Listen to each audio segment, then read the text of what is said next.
Hello, everyone. Welcome to our monthly Lunch and Learn. We are going to kind of dangle out here for a few moments as people are getting logged in and into our webinar.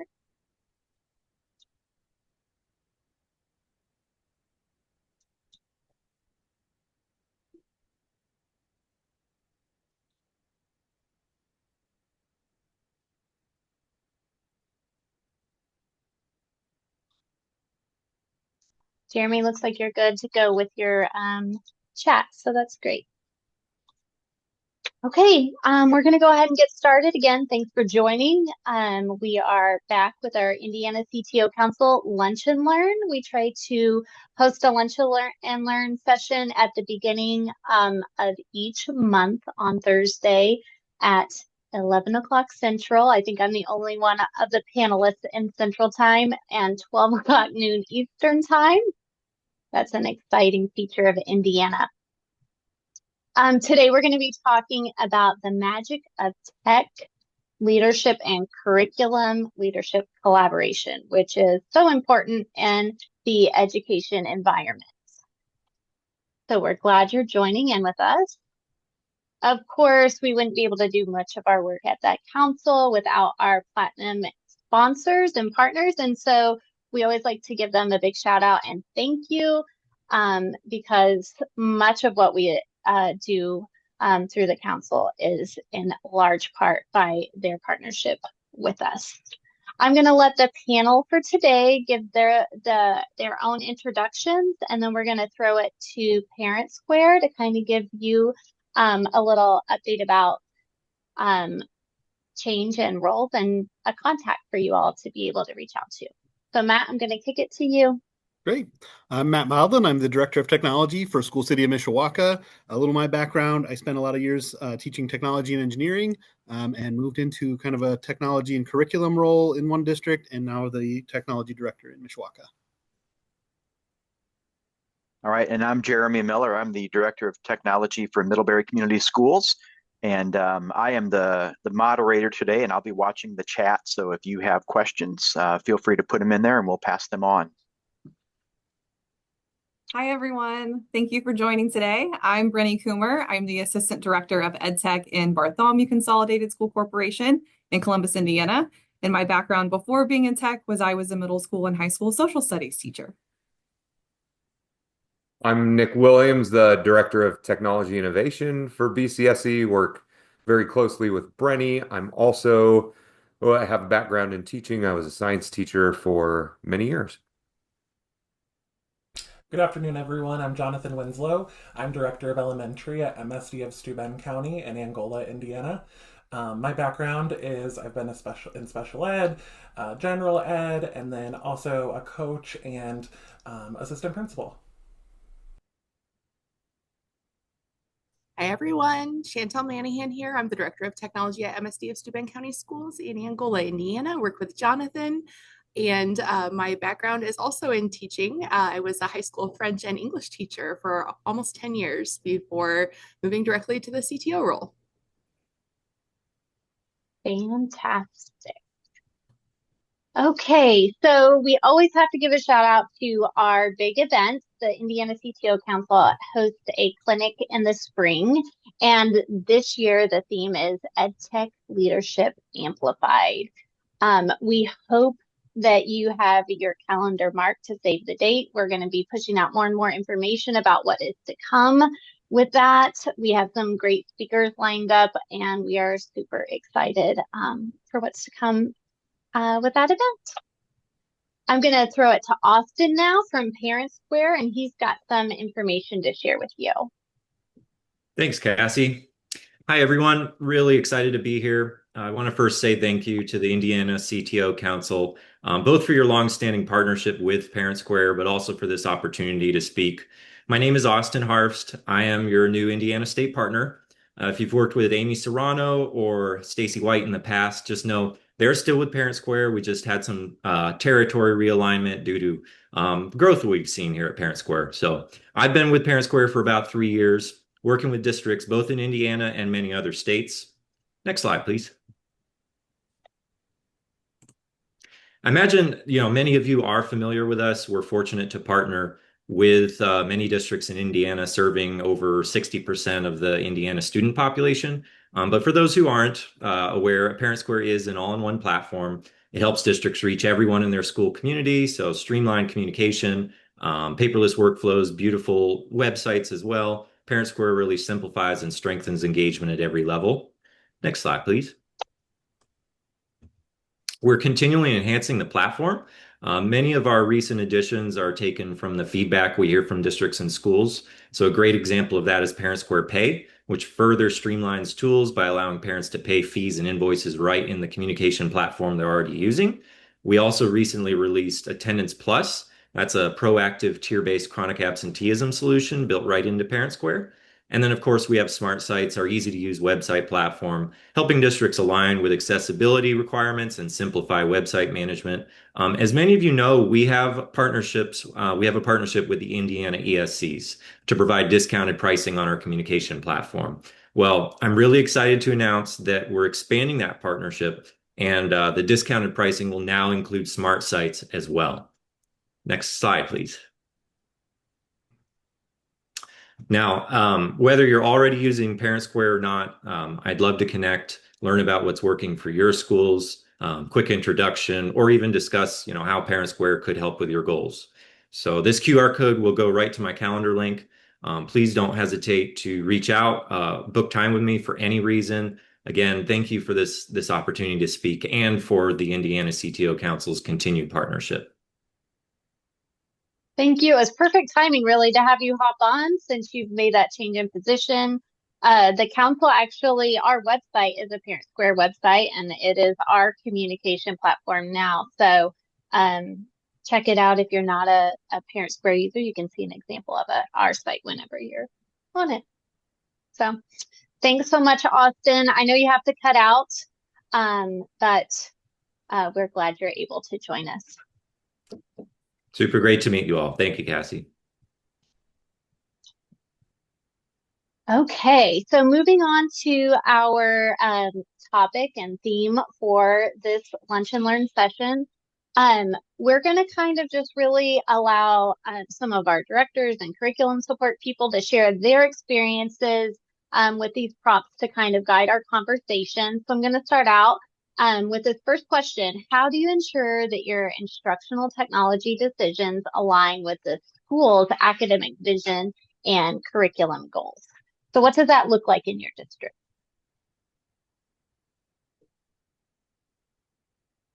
I can jump in first. So I think a big piece in how we navigate that is just really trying to have standing meetings or at least regular channels of communication between our curriculum leaders. So we have a secondary and an elementary curriculum leader in our district, and they're both being tasked with very different things, from, attendance things to iLearn to iRead. And it's just really important that when they have something that they're trying to do, that we understand the why behind it and how we can help them. So I really think having kind of that servant leadership mentality can really serve you well. And if they ask to purchase something, or if they're asking for your input, it's probably connected to one of those bigger goals. So just being willing to listen and to ask and to figure out ways you can support them is really important. And then on the flip side, if we're looking at purchasing things from the technology perspective, really trying to connect with them and say, how does this support your goals? And, making sure that if we're looking at new one-to-one devices or looking at a learning management system, that we give them opportunities to have input in that decision, because no one wants to end up buying something that just frustrates people or creates more barriers in the end. So I know that's something that Nick and I really try to do, is try to connect with people often, get on people's calendars, which can be challenging sometimes. That's why there's nice that we both kind of tag team that. If we both have busy schedules, either one of us can hopefully make a meeting and make that connection. Yeah, I'll jump in for a second and kind of build off of what Brenny's saying. And I think building relationships is what you're kind of getting at the core there. And I think that's one of the most important things that either a technology leader or a curriculum leader can do, is to build relationships with each other, really get to know what the other person likes and needs, and also like build relationships with teachers and the other district leadership. I would add on, we also have a cabinet, superintendent's cabinet, where we as directors get together and we sit and we visit and we talk about some of the things that we have going on. And any of the other directors around the table are able to say, well, that's going to impact me, or that could impact me in this way. And either we have that conversation right there in cabinet, or it might be one that we follow up. But the relationships and the cabinet conversations build this really collaborative environment in the first place, so that you can work together on that academic vision and decision making.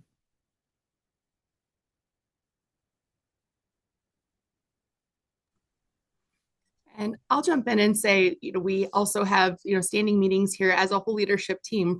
We're a smaller district, so principals, special education director, curriculum leaders, we all get together at least once a month. And it's really important in the technology department to understand what those academic goals are and to be aware of what initiatives are going on in the buildings. So while, 50% or more of that meeting might not directly apply to what I'm doing, being aware of what's going on in that 50% of the meeting is extremely important as I'm making, day-to-day decisions, small decisions and larger decisions for how technology will support all of those things. And we all know that whether it's academics or HVAC, almost nothing runs in our districts without our support. And if you aren't aware, you can't support it. I think that is such a great point. As a smaller district as well, I used to be in the curriculum side of things. And now that I'm not, I've definitely experienced some isolation of not knowing some of the projects that they're working on and how I can support them. So that's a great point. I think too, I'm on my third superintendent now, so just being involved in the vision making and strategic planning helps, but also knowing that things change, and especially in technology, we know that. So being flexible enough to understand that new leaders are going to come in and just kind of working from the middle of the organization to help them kind of do their job better and help kind of spread that vision across the district, I think is important for us to kind of consider as we're working with curriculum and district leadership. I think we also look a lot back to our shared vision, our district mission and vision, often to ensure that we're working towards that end goal of where we're going as a district, so that we can co-author kind of the next steps together during those meetings. I'll say we really want to make sure always that everything we're doing is directly aligning to where our next goal is. And so we're really referring back to that strategic planning often. I think that answers really one of the next questions on the slide, where have you seen alignment or lack of alignment, and how have you been able to create the biggest impact with students? So maybe you'd like to share where you saw a lack of alignment and how you overcame that, and kind of turned the ship a little bit, or maybe you've had some great success with alignment and seen impact in student learning.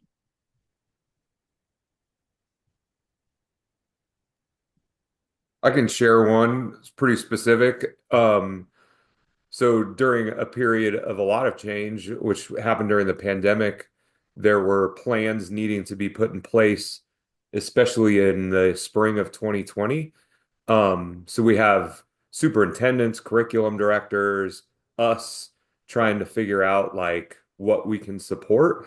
So have a very vivid memory of Brenny and I like making sure we're on the same page, and then going into one of these deciding meetings and trying to, make sure that we are communicating effectively of what's actually possible with the technology that we have versus some of the big ideas out there. And I think we ended up at the end coming to a point where it may have not been what we thought going in to the meeting, what we wanted, but something that would work, and kind of have a shared vision there. But like, you have to be on the same page. You have to be able to communicate effectively, and then really try to influence where you can, but be okay knowing that the best answer may not be your initial answer going into it. I think Chantel and I we've done a lot of collaborating and delivering PD together, which I think has been really helpful. We recently launched Brain Freeze as our enterprise AI system for the district, and it was really fun to get together and plan kind of how that rollout was going to look and how we were going to support teachers through that. I think we really took on different roles throughout that training. I kind of focused on the what and the why, like how, like what and why we're using this resource for. What are some ways that we can really get more efficient and effective with our teaching practices and using those AI tools? And Chantel really came in with the how and some background around how we might be really safe using these tools and those types of conversations. So it was really just a powerful day of learning for teachers because they were able to see both sides of that particular AI software. Yeah. And I have to say, in full disclosure, I did hire Jonathan to work on my team when he first came to MSD of Steuben County. So he worked in the technology team for a year. And I knew when I hired him that he and I both had a very similar vision for what we wanted education to look like, what we wanted the student experience to be for our school district, what we wanted the teacher experience to be for our school district. And we really, I think both of us keep that as a North Star for the decisions that we make, and how that we really think we try to be really thoughtful about how that will impact teachers, students, support staff, and families, and to draw families in as much as possible in what we do. I can tell you that a lack of alignment was happening before Jonathan was on board and before our current assistant superintendent were on board, where I was like trying to wrangle the Wild West of all of the different applications that were being used across the district. Some were not safe for students to be using, but they were being used. And I didn't have a lot of support from our curriculum person at the time to rein that in. And I was the bad cop, like, no, you can't use that. No, you can't use that. That's not safe. But having Jonathan also understanding that, safety is of paramount importance. We're both safety specialists. We're on the safety team. He can support our goals because they're also his goals. Add in something about like where I've seen lack of alignment, and then kind of move over to alignment. We are a district that focuses on Chromebooks. We don't have a lot of iPads, and I've been in districts before where they will buy a set of iPads and say, here we go. I got iPads. Isn't this great? I got a grant. And it's like, well, that's great. You bought the trailer, but you forgot to buy the truck to pull that, right? Like you need the licenses to go along with that so that we can manage it. You need some cases. You need these other things to think about, or we don't have wireless in that part of the building. And so that's where some lack of alignment can really cause a problem, where the vision of the one department was to have this really great tool, but needed the trailer and the truck to be put together so that you could still go to where you needed to go. So some alignment that kind of shifts some of that is when we look at and we collaborate and we really work well together with curriculum and technology, we find out like, well, why do you want that iPad? Like, what do you want to do with it? And I think we can do that same thing with the platform that we already have in our existing system. Will this work? And trying to work through that process of what are you trying to do and helping to coach and guide into a platform that is already there. And in doing so, we're making the student experience easier, the teacher experience easier, and really, most importantly, is maybe less expensive in the long run. So that's a great point. Okay, let's hop to the next slide. So partnership and communication. I know we talked about communication a little bit, but what routines have you created? I know Brenny mentioned some previously. And how have you navigated different priorities between curriculum and instruction and your technology? I mean, I know a lot of times maybe technology is managing their own budget and we have our priorities of what we think are important, but also so does curriculum, and how do we align those? What does that look like for everyone? Off with a communication routine is we have weekly meetings with curriculum and technology that aren't necessarily in the administration building, so that we can have dedicated time to work through whatever problems we're trying to solve without the interruptions, kind of have a little bit more protected time. So that has really been beneficial.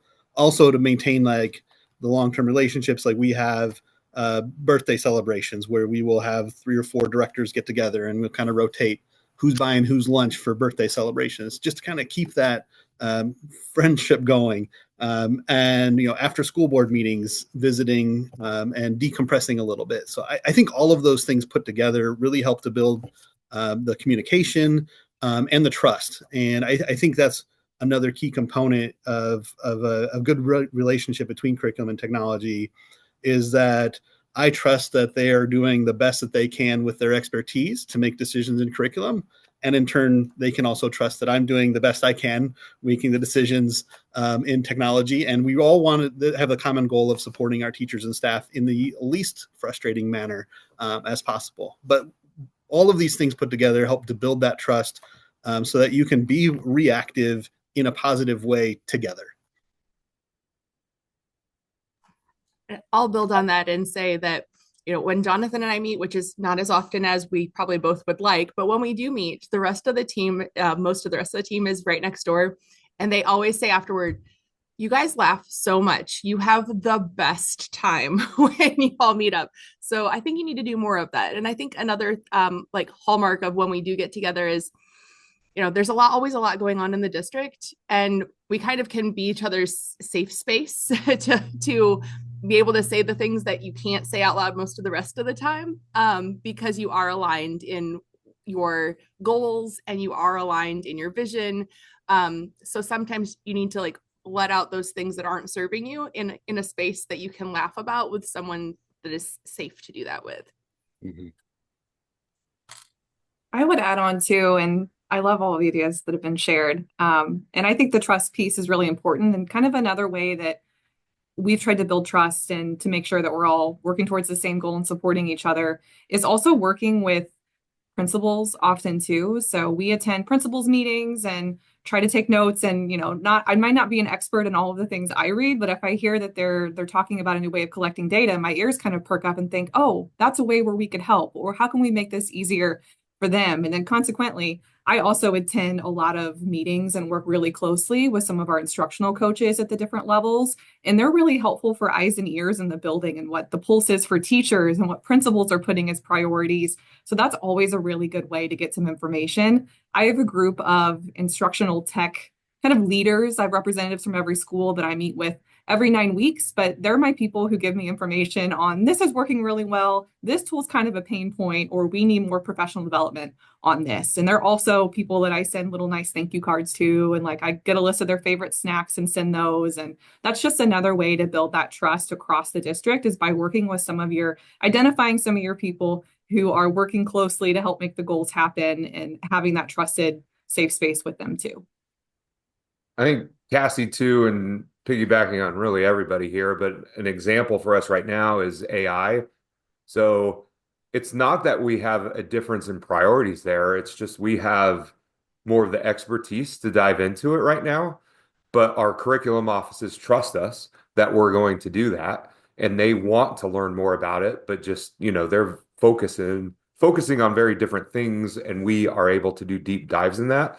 So Brenny, for example, is going to be presenting to the principals on AI, and we're working on guidance, and they're a partner in that. But if we would just sit back and wait for them to kind of initiate it, I don't know if that would happen. So I think part of it is just taking the initiative too, in terms of jumping in things that you have time for, expertise in, especially with some of the data privacy pieces with it. And it just kind of helps our district move forward versus really, again, being reactive when it's probably too late. I like that. I Those think are- we're taking a similar approach by, building out some chatbots that we think are going to be useful to people and training them how to use them.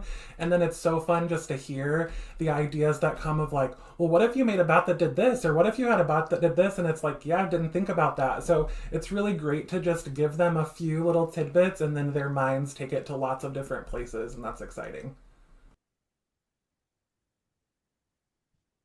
I would say that we also, in terms of like the student data privacy, I've brought in our chief academic officer and our principals into some of our trusted learning environment conversations. And that has really helped me and getting alignment on the privacy aspect of things. So it's one thing whenever you are trying to preach to your own people, it's like sometimes it's not always as easily accepted, but when you take them out of your space and you hear that more people are working on the same things and they get more of the background of why it's important to pay attention to student data privacy, it seems like it has really assisted me in getting more people aligned in that area as well. So sharing outside of your space has been really helpful for my team. All right, so moving along, implementation and support. So I'd be super curious, what does successful co-planning look like for your all districts? And one thing that I'm super intrigued about, and I haven't really been able to get an opinion on this myself, is some districts have integration specialists that are coaching teachers with their tech integration. Some people have curriculum coaches.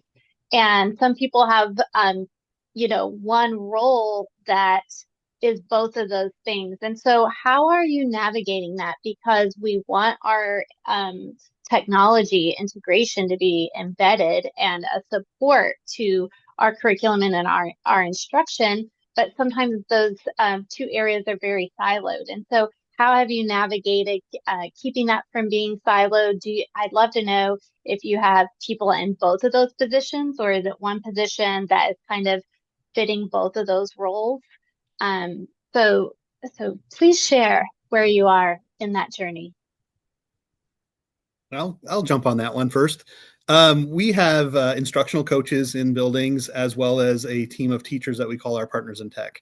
And they are full-time teachers that are given a little bit of money to help manage some of the professional learning. And my colleague Allison Parr and I work together to lead the partners in tech. So we meet with them monthly to kind of figure out what our monthly priorities are going to be for professional learning. Oftentimes those will be technology tools, but really the technology tools empower the instruction. And so really having that group together, as well as our instructional coaches that are able to visit and really have a little bit more in-depth time with our teachers to figure out what their processes are and what they're doing and what their goals are instructionally, and kind of can sneak in or help support those goals with technology.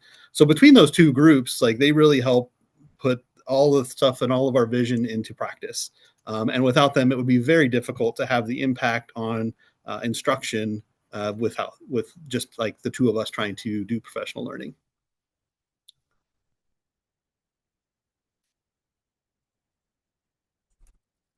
We've gone through quite a few different iterations and changes over the past couple of years. I would say we're now kind of landing with we just have instructional coaches that are supporting the work. And so I kind of oversee our instructional coaches for the district, and we have weekly coaching huddles. And so during that time together, it's typically part of that meeting is spent just logistical things that we need to talk about and get details worked out about. There's always a section where we're talking specifically about curriculum and next steps and PD. And then I always include a tech section. I think the three coaches we have currently do not profess themselves as tech experts, or they just don't feel a comfort level there with integrating tech always. They're all kind of new to the role also. And so I intentionally build in 30 to 45 minutes of like, here are some specific, quick shortcuts that you can be using. Here are just some different tools that you can be using to support this goal that we have through our PD. And so it really just becomes a part of that weekly meeting. And it's an opportunity to continue to grow their capacity there. Yeah, and I'll add that we found some money, even though money is tight this year, to make sure that those coaches got to the ICE conference. It's been quite a while since we've sent any teachers or coaches. So I think hopefully that's something we can continue, maybe even get them to HEC and just build them. They're really great teachers, and some of them are more techie than they think, but they would never profess that they're tech forward, I don't think. We're working on it. We have some similarities in BCSE too, with coaches. We have instructional coaches in our buildings, and most of them are split across multiple buildings. So that makes it a little tricky for them, but that's kind of nice because I know if I work with them, I can reach more buildings at once with an interaction. So I have meetings with them, but we also have our teacher leader tech group, and instructional coaches are a part of that too, Tech Titans. And we pay them a stipend, so they have, similar to what Matt had shared with his group, they have additional responsibilities and admin rights in some of our systems, as well as some professional development requirements. But I'm someone who gets really excited about professional development. Like, I love it. It's one of my favorite parts of my job, and it gets me energized. And part of the reason why I love it is I get to collaborate with people. It's a really good avenue to say, hey, do you want to do a training together? How can I help you? What do you have something that you're working on, and how can we partner together? So I think that's been helpful in opening some of those doors. It's just making myself approachable or connecting coaches together. If one of them's like really confident in tech use and the other one's not, then maybe they can present something together if they're both elementary coaches, but in different buildings. I'd say Brenny's probably being modest there too. Because we have two curriculum offices, it's kind of difficult to do some of the district planning. So a lot of it ends up being organized by us to bring people together. And again, we have good relationships with special ed, with EL, and all of the different groups that kind of help support the district. So we will coordinate even curriculum meetings district-wide, but then also kind of help professional development days, which we're lucky to have, or a summer conference. And it just helps kind of coordinate everything when there's not one curriculum director, just to get people in the same room.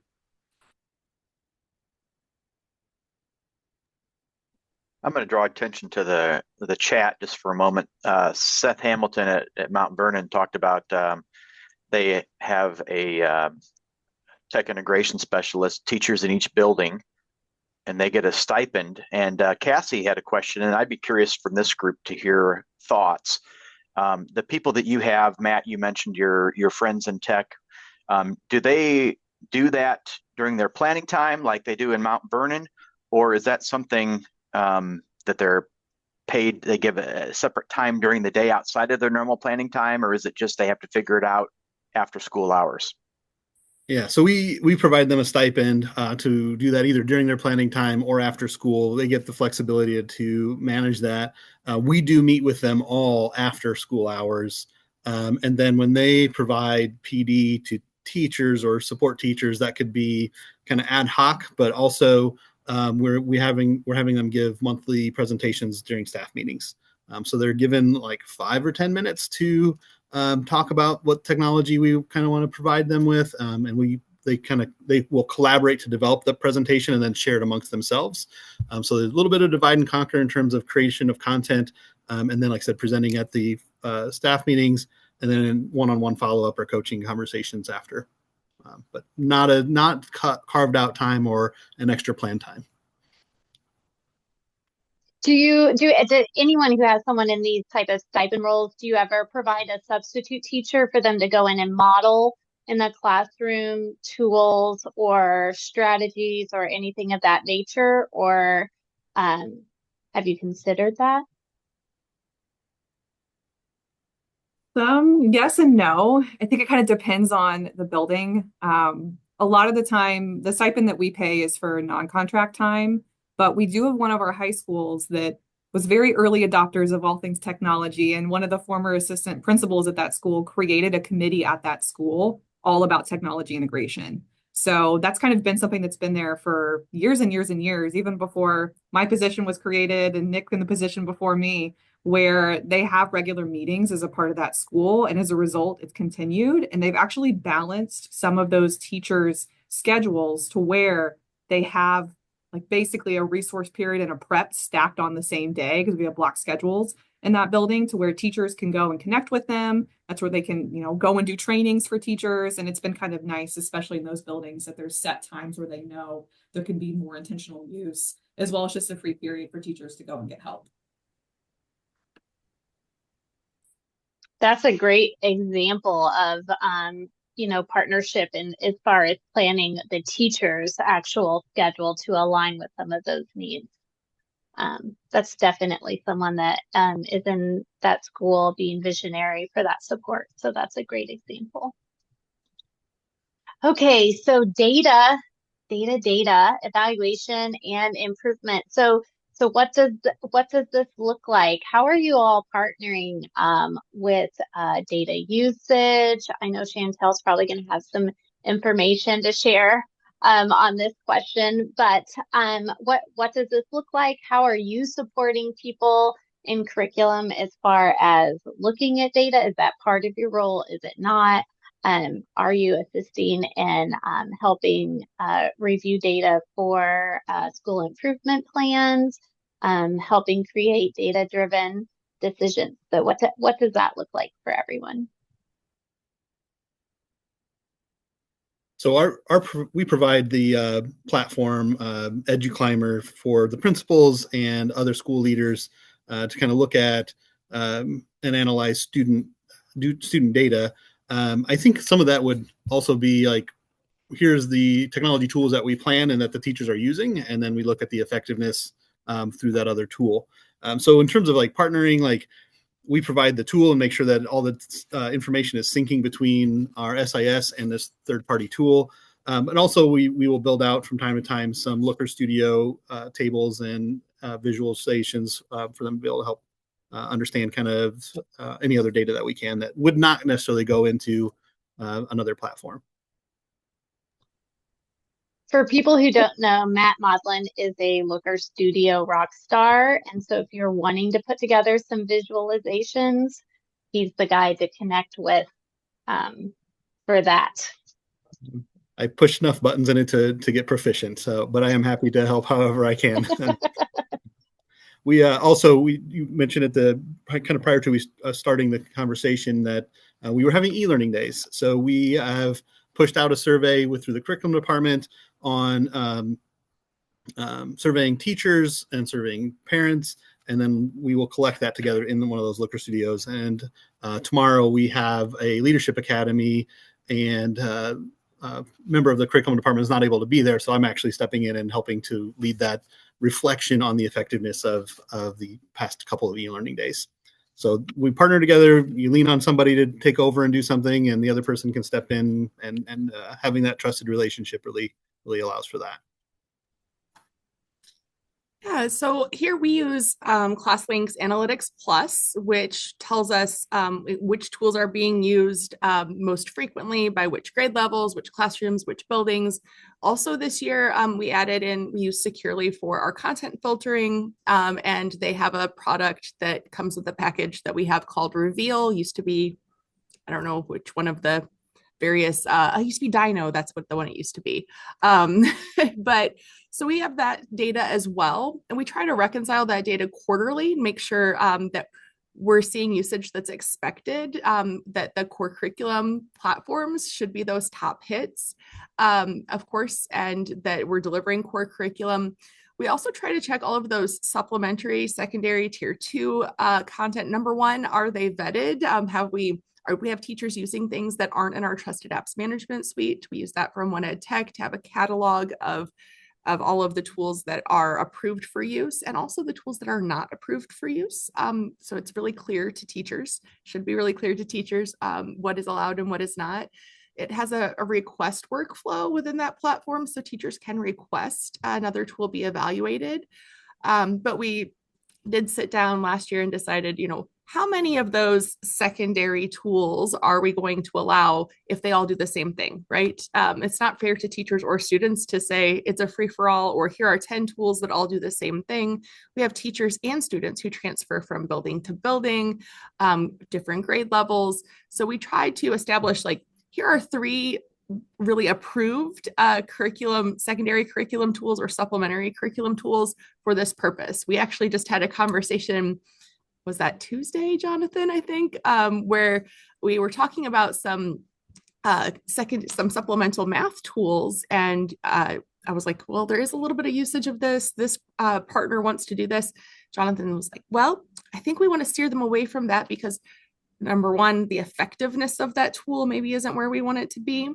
But number 2, like if I know who's using it, I can steer them towards those tools that I would like for them to use, because it's not that it's not safe. It's just not the most effective use of student or teacher time. And having those conversations about those priorities, like we can usually agree pretty well. Since I do have an instructional background, I do have opinions, and we usually agree on them. But just knowing like, what are people using? And is that what we want them to use? And if we're purchasing core curriculum, are we using it? If not, what are we using instead? Those are all really great questions that we can dig into with the data and conversations that we have pretty regularly. Yeah, and I'll add on, I think Chantel does a really great job of helping us understand what's being used and the usage of minutes. And so that really helps me to compare then to our formative assessment data, our iLearn checkpoints, those types of things, to see what really is garnering results and what isn't. So we have lots of conversations about, well, like this particular classroom, they were using this supplementary tool, they were getting these kinds of results. That might not be the only factor. There's lots of other factors involved for sure, but that could be a conversation that we can start. So really we serve in different roles through that process, because I really do feel like the minutes and usage is a really important piece of the data to have, and then we can compare that to the actual performance of students overall. I'd say we're doing the best we can. It's difficult, but Matt had put in the chat earlier about using Clever Analytics a little bit to look at tools. And then as we're all kind of evaluating budgets, we're looking at what our investments are being used. Our high schools have extensive data tracking. They're kind of in cohort models, so we help them with that. We have a lot of reporting tools out of Power School that helps make sure that no kids are slipping through the crack, and our graduation rates have climbed over 12% the last 2 years. So data is a big part of it. And then I think currently looking at the new Indiana school letter grades and accountability and going through all of those data sets, because it's a lot, and figuring out which ones are going to get have the biggest impact for our students. So we are in the process of figuring out and working with curriculum on where that data should lie and how we can visualize it. We use Looker Studio as well to help get some of the principles, that data that they're going to be held accountable for. So high stakes now, and it'll be interesting to see what comes out from the state regarding that. You mentioned budgets and looking at reducing our costs. We're having conversations around that right now, as I think a lot of people are. But one of the things that was kind of mentioned by one of the directors is I really wish we could figure out an ROI on our ed tech tools. And I was like, well, like you're never going to have an ROI. You're going to have a VOI, that value of investment, not really the return on investment. And these data points that we were talking about in this part of the conversation really help to build your case on value of investment. To be able to support, like, yes, this product is $20,000 a year or whatever it is, but here's the impact and the value of that investment out there. And in curriculum and technology, you really do need to look at that value of investment. Whereas some other things that I'm working with on, like operations, that's where you really are going to spend some more time on that return on investment. I'm going to move this over here, and we're going to spend this much money, but it's over 5 years, it's going to pay back. But you're not going to see that in the curriculum interactions.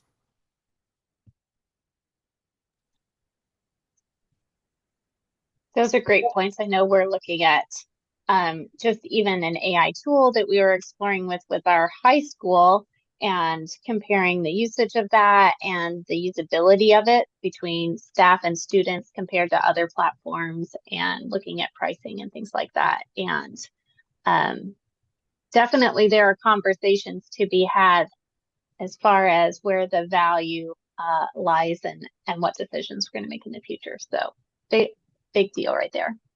Yeah.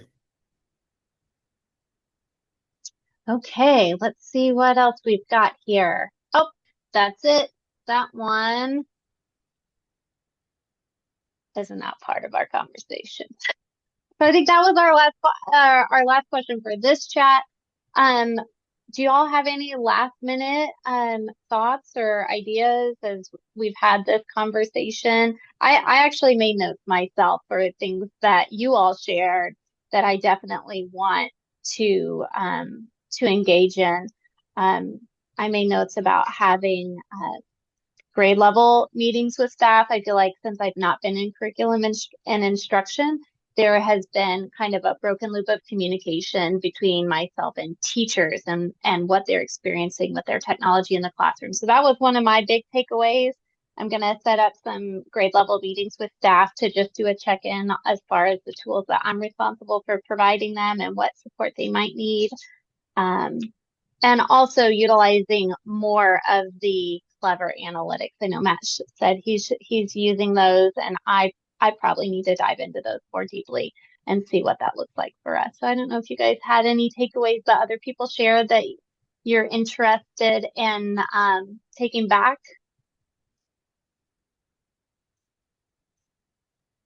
I think for all of us on the panel, like I would encourage anybody listening to just be proactive and don't be afraid to get people together.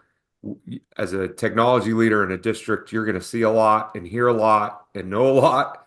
And just to be able to, be proactive in getting groups together to talk, even though it may feel outside of your zone a little bit, to just jump in and do it because it's going to help student learning. It's going to help your district be better. And avoid some things that you may anticipate as well. So keep at it, and we'll see how it goes. But thanks for joining. I think Matt said something about assuming good intentions on both sides, and I think that's really key. And you're a curriculum leader for a reason. You're a technology leader for a reason, and you're both here to serve kids. As long as you're committed on that vision and that mission, then assuming best intentions means that you can have a conversation and ask questions without having to feel defensive or feeling like you're bothering the other person. Like it's not a bother and it's not an intrusion if you are aligned. Partnership is key. All right. Well, I think we will wrap it up for today. Thanks for all of the panelists for joining. I know that taking time out of your schedule impacts your work.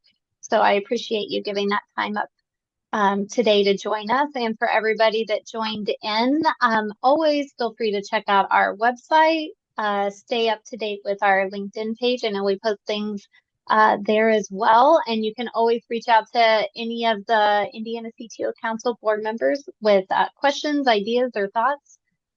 We'd be happy to network with you. So until next time, have a good one.